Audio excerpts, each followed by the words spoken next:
Ang tubig ang nagbibigay buhay sa lahat sa sandaigdigan. Ano man ang uri niya, ito ay ating pahalagahan dahil ito ang ating Sa lahat. buhay na puno ng kulay, may lungkot, saya at kapihatian. May mga araw na mainit, mayroon ding malamig at malungkot.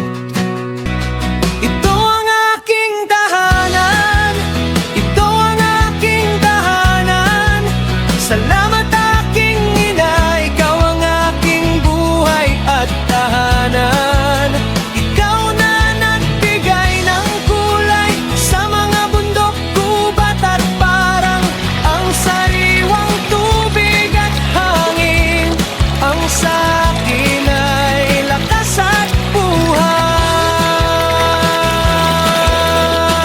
at mga hayop na may sariling tinig. Lahat ng ito ay regalo mo, handog ng iyong wagas na pagmamahal. Kahit anong bagyo o